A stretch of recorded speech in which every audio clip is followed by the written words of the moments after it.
আসসালামু আলাইকুম ভিউয়ার্স, কেমন আছেন? আশা করি সবাই ভালো আছেন, আমিও ভালো আছি। রবিল 017 টিভি ইউটিউব চ্যানেলে আপনাদের সবাইকে স্বাগতম। মূলত আজকের যে ভিডিও কন্টেন্টটি তৈরি করতে যাচ্ছি অত্যন্ত গুরুত্বপূর্ণ। কেননা রবিল 017 টিভি যে ভিডিও কন্টেন্টগুলো তৈরি করে শুধুমাত্র আপনাদেরকে শেখানোর উদ্দেশ্যেই মূলত এই ভিডিও কন্টেন্টগুলো তৈরি করা হয়। তেমনি আমাদের যে স্মার্টফোন বা যে কোনো মোবাইলের যে সিম কার্ডগুলো আছে, এই সিম কার্ডগুলোর এখন যে প্রবলেমটা হচ্ছে, কিছুদিন ব্যবহার করার পরে এই সিম কার্ডগুলো অটোমেটিকলি কিন্তু নষ্ট হয়ে যাচ্ছে। সিম কার্ডগুলো সাপোর্ট করছে না, অনেক সময় কিন্তু নো সার্ভিস দেখাচ্ছে। বিভিন্ন সময় বিভিন্ন রকম সমস্যা আছে, তখন কি মনে হচ্ছে যে না আমার মোবাইলটার মনে হয় সমস্যা আছে। আসলে আপনার মোবাইলটার কোনো সমস্যা নাই, যেহেতু আমি মোবাইল সার্ভিসিং করি। আমার দোকানে প্রতিনিয়ত এই ধরনের কাস্টমারগুলো আমার দোকানে কিন্তু আসছে।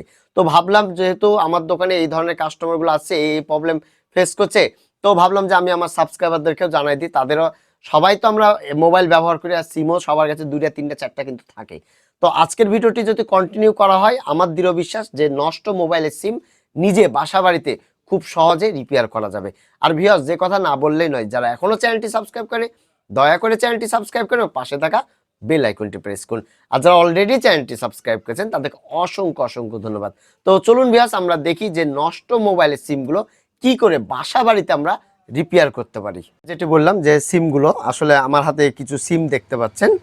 এখন আমি আপনাদেরকে দেখাবো যে আসলে এই সিমগুলোর সচরাচর প্রবলেমটা কি হয়ে থাকে। তো এই সিমটা দেখেন, দীর্ঘ অনেক দিন ব্যবহার করার কারণে অনেক সময় কি আবার ব্যবহার করতে করতে ফেলেও থুয়ে দেয় কিন্তু, হ্যাঁ। তো এই যে এই জায়গাগুলো দেখুন ফাঙ্গাস পড়ে গেছে, আপনারা ভালো করে লক্ষ্য করুন। সিমের এই জায়গাগুলো কিন্তু ফাঙ্গাস পড়ে গেছে প্রত্যেকটা সিম। এই সিমগুলো দীর্ঘদিন না ব্যবহার করার কারণে এই যে ফাঙ্গাস পড়ে গেছে। আবার অনেক সময় কি হয়, দীর্ঘদিন ব্যবহার করার পরেও আমাদের কিন্তু এই প্রবলেমগুলো কিন্তু হয়ে থাকে।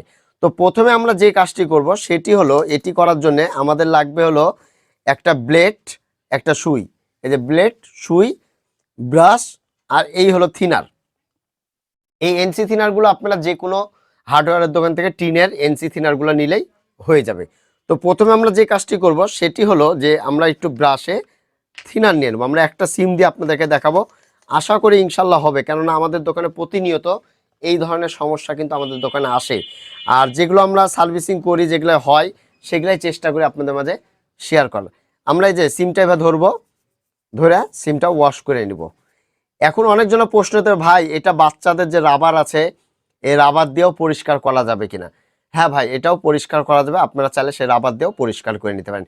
কিন্তু আমি যে টেকনিকটা বা যে কাজটি দেখাচ্ছি, এই কাজের মাধ্যমে যদি আপনারা করেন, আপনাদের সিমটা 100% ঠিক হয়ে যাবে। তো আমরা যখন ওয়াশ করলাম, ওয়াশ করার পরে আমাদের যে সুইটা আছে, এই সুই দিয়ে এই যে সিমের যে এই যে যে যে আপনারা দেখতে পাচ্ছেন, এই যে এইখানে এই যে এই দাগগুলো, এই দাগগুলো আপনারা পরিষ্কার করে নেবেন এভাবে। কেন করবেন, যে অনেক সময় আমরা মুখে থুতু লালা দিয়ে সিমগুলো ওয়াশ করি, আর মুখের ফাঙ্গাসে এই লালাতে কিন্তু অনেক সময় এখানে কার্বন জমে যায়, শর্ট হয়ে যায়, হওয়ার কারণে বিভিন্ন সমস্যাগুলোর সম্মুখীন কিন্তু আমাদের হওয়া লাগে। ঠিক আছে, অতএব আপনারা এটা এভাবে পরিষ্কার করে নেবেন, এই যে প্রত্যেকটা লাইন পরিষ্কার করে নেবেন। আর যদি বেশি ময়লা থাকে সেক্ষেত্রে আপনারা এই যে ব্লেডটা দিয়ে আস্তে করে হালকা করে ওয়াশ করতে হবে। আপনারা আবার জোরে চাপ দিয়ে দেন না, তাহলে কিন্তু ভেঙে যাবে, বা জোরে এই চাকু দিয়ে বা কিছু দিয়ে শক্ত জিনিস করলে এই পিনগুলো উঠে যাবে কিন্তু। তো আপনারা খুব সুন্দরভাবে আস্তে আস্তে করে এরকম পরিষ্কার করে নেবেন, যে চাকু দিয়ে যে এরকম একটু দাগ করে নেবেন। ঠিক আছে, এই দাগ করে যে পরিষ্কার করার পরে আপনাদের যে ব্রাশ বা থিনার লাগানো ছিল এটা দিবেন, দিয়ে একটু রোদে শুকিয়ে নেবেন। একটু রোদে শুকিয়ে নিলে আরও ভালো হবে জিনিসটা। তো আশা করি আপনারা বুঝতে পারলেন যে যদি নষ্ট সিম, যদি আপনাদের মোবাইলের সিমগুলো সাপোর্ট না করে নষ্ট হয়ে যায়, তাহলে এভাবে খুব সহজে বাসা বাড়িতে কিন্তু এই সিমগুলো ঠিক করতে পারেন। তো ভিউয়ার্স, আজকে এই পর্যন্তই, আবার আগামীতে কোনো নতুন ভিডিও দেখার আমন্ত্রণ রইল। আসসালামু আলাইকুম, সবাই ভালো থাকবেন, সুস্থ থাকবেন, রবিল 017 টিভির সাথেই থাকবেন। পাশাপাশি ভিডিওটি ভালো লেগে থাকলে অবশ্যই লাইক, কমেন্ট, শেয়ার, সাবস্ক্রাইব করতে ভুলবেন না। ধন্যবাদ এতক্ষণ মূল্যবান সময় দিয়ে ভিডিওটি